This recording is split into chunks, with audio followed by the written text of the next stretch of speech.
ఇక్కడ ఎలాగంటేనండి, ఆడవాళ్ళని నిందించి కొట్టే విధంగా ఉంటే తప్పు గాని, యాక్చువల్‌గా అక్కడ వైసీపీ వాళ్ళు మన బిఆర్ నాయుడు గారిని విమర్శించి ఆయన రాజీనామా చేయాలంటాం చాలా తప్పు. ఈ మాట ఎందుకంటున్నానంటే, అంతకుముందు అదే పదవిలో ఉన్న వైవి సుబ్బారెడ్డి గాని, భూమన కరుణాకర్ రెడ్డి అంతకంటే ఎదవలు. బిఆర్ నాయుడు కంటే పెద్ద సన్నాసులు అనమాట. ఒక విధంగా చెప్పాలంటే వాళ్ళు క్రైస్తవ మతానికి చెందిన నాయకులు వాళ్ళు. క్రైస్తవ మతంలో ఉండి వైసీపీ పార్టీ తరఫున నిలబడిన నాయకులు వాళ్ళు. అటువంటి క్రైస్తవ మతానికి సంబంధించిన వాళ్ళని ఒక అధ్యక్షులుగా, అంటే తిరుమల తిరుపతి దేవస్థానానికి అధ్యక్షులుగా పెట్టడం అనేది జగన్మోహన్ రెడ్డి గారు చేసిన చాలా పెద్ద తప్పు. అది వాళ్ళని పెట్టి మళ్ళీ బిఆర్ నాయుడు గారు అరెస్ట్ చేయాలి, లేకపోతే బిఆర్ నాయుడు గారు ఆ పదవిని తొలగించాలి, బిఆర్ నాయుడు గారిని కూటమి ప్రభుత్వం ప్రోత్సహిస్తుంది, ఆయన్ని పదవి నుంచి దించేయాలని వాళ్లే అంటాం అది కరెక్ట్ కాదనేది నా ఉద్దేశం. ఏదేమైనా సరే అంటే అలాంటి పదవుల్లో ఉండి ఇలాంటి పనులు చేస్తున్నారుగా, అలాంటి ఎందుకు ఉంచారు? ఇంకా ఇదంతా కూడా చంద్రబాబు నాయుడు గారి దృష్టికి వెళ్ళలేదా? ఇంకా వెళ్తుంది అబ్బాయి, వెళ్లకుండా ఉండదు, వెళ్తుంది. రియాక్షన్ అనేది ఏది లేదు అని చెప్పి వాళ్ళు మాట్లాడుతున్నారు. అంటే కరెక్టే. ఇప్పుడు ఎలాగంటే అహంకారమా?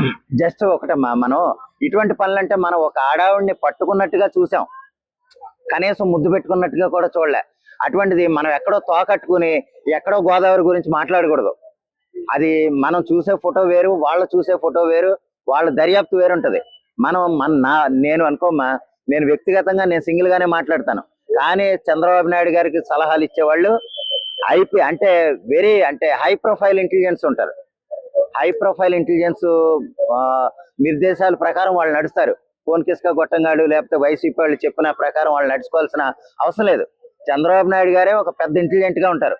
దీంతో విమర్శ వచ్చింది కాబట్టి ఇంతమంది ఇన్ని రకాలుగా నిరాహార దీక్షలు, అంటే వద్దు ఆయన ఆ పదవి నుండి రాజీనామా చేయాలని చెప్పి ఇంతమంది కూడా మాట్లాడుతున్నారంటే ఆ వీడియో ఎంత నిజమైతేనే కదా ఇంతమంది మాట్లాడేది. నిజమక్కలేదమ్మా, ఒరే మనోళ్లే నువ్వు ఆయన్ని పోరాడు అని చెప్పేస్తే ఇదైపోతారు.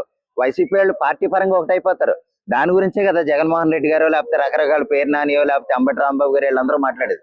వాళ్ళు మాట్లాడి మా నాయకుడే మాట్లాడంటే మేమంతా వాళ్ళు కూడబడతారు. దానికి నిజమేంటో ఆకేంటో ఏకేంటో వాళ్ళకి తెలియదు. వాళ్ళు ఏది మాట్లాడేస్తే వీళ్ళు అది మాట్లాడేటమే. ఇప్పుడు మావిగన్ అన్నారు, మావిగన్ గురించి ఎలా ఉంది? మావిగన్నే సపోర్ట్ చేస్తున్నారు, దాని వెనకాల పారగన్ ఉంది అన్న సంగతి వాళ్ళు ఆలోచించట్లే.